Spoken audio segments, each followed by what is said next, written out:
That question will not be answered by politics, by general denials, by press releases. It will be answered by the witnesses, by the documents, by audit, and by the evidence, and the prosecution is ready to present it.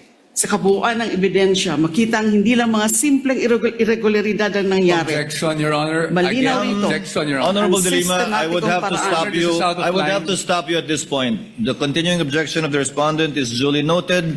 I would have to stop you at this point. Your Honor, may we be given a 5-minute opening statement? May we request Representative Layla Delima to be recognized by the Chair, Your Honor?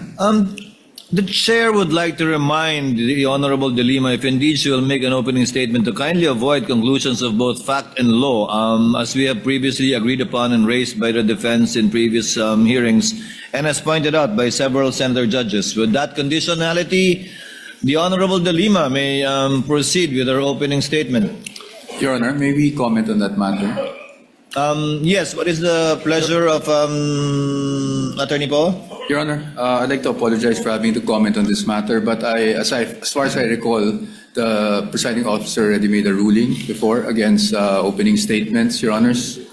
Again, I will be very conscious, Honorable Delima, with respect to statements of fact and law that are not coming out from the mouth of any witnesses you will be presenting. So kindly be precise and short with respect to your opening statements. You may proceed, ma'am, subject to those reminders. Thank you, Mr.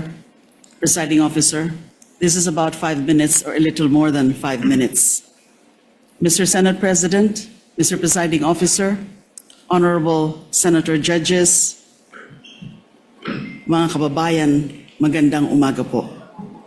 Sa ating pagbabudget para sa pamilya, dahil hindi naman unli ang pera, masinop ang ating paggasta sa talagang kailangan at kapakipakinabang natin nilalaan.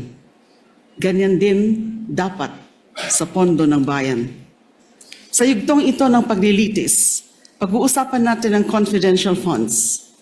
Ito ang budget para sa mga sensitibo at surveillance-related activities upang suportahan ang mandato ng mga civilian agencies. That a budget is intended for confidential operations does not mean that the conduct of the officials involved in the handling of people's money is exempted from the demands of transparency, scrutiny, and accountability.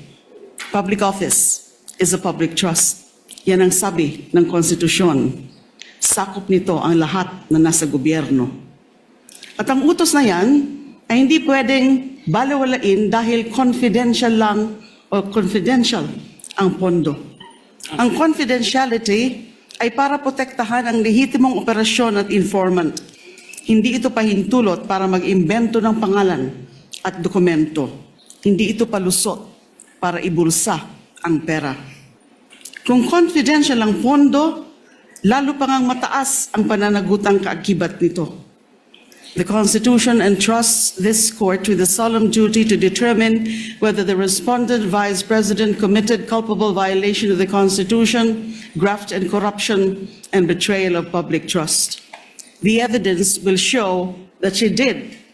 This case, Article 1, is about 612.5 million in confidential funds entrusted to VP Sara Duterte through the Office of the President and the Department of Education. This is not about one missing receipt. This is not about a clerical error or accounting mistake. The evidence will reveal a pattern, a systemic course of conduct that, taken as a whole, demonstrates graft and corruption Your Honors, and betrayal of public trust. With the permission of I the Honorable Delima, yes, Counsel for Your Honors, Respondent. again, Your Honors, I think we have to object to the statements being made by the Honorable Delima, with all due respect, of course. Your Honors, they can do that through the offer of their evidence, Your Honor. Chair will instruct the this is Honorable Delima another- to kindly limit her statements. I was listening intently in the beginning. It was okay, Honorable Delima, but later on, you did make conclusions of law already, which the chair orders to be stricken from the record.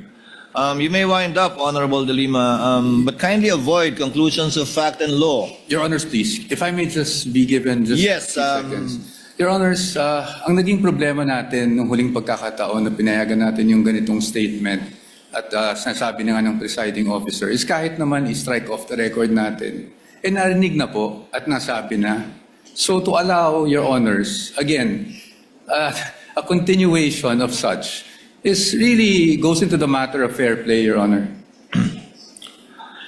Honorable Delima, Again, with all kindly due wind respect, up. Again, you were forewarned beforehand to kindly limit your statements. Hence, you are faced again with a similar situation. Kindly wind up, Honorable Delima, and call your witness. Ang dami pong malalampasan sa aking opening statement because Yes, this is but, supposed to be an again, overview it is the of the court's case, position, the overview of the evidence. To let the witnesses speak, not the counsels, insofar as the evidence is concerned or conclusions of both fact and law. Kindly wind up, Honorable Delima. I submit to your honors, and so I will wind up. Kapag ang isang impeachable officer, tulad ng pangalawang Pangulo, ay nabuso ang kapangyarihan sa paraang sumisira sa accountability Same o objection, sumusuway Your sa Honor. pananagutan, dapat pa ba siyang pagkatiwalaan? Dapat pa ba siyang manatili sa pwesto? When the Filipino people entrusted their money to Vice President Sara Duterte, was that trust honored? That question will not be answered by politics, by general denials, by press releases. It will be answered by the witnesses, by the documents, by audit, and by the evidence, and the prosecution is ready to present it. Sa kabuuan ng ebidensya, makitang hindi lang mga simpleng irregularidad ang nangyari. Objection, Your Honor. Malinaw Again, ito. objection, Your Honor. Honorable Ang Delima, I would have to sistematikong stop paraan. you. This is out of I would line. have to stop you at this point. The continuing objection of the respondent is duly noted. I would have to stop you at this point. And I have to my stop due now. apologies, but kindly call your witness already. Thank you, Your Honors. I submit. Thank you very much.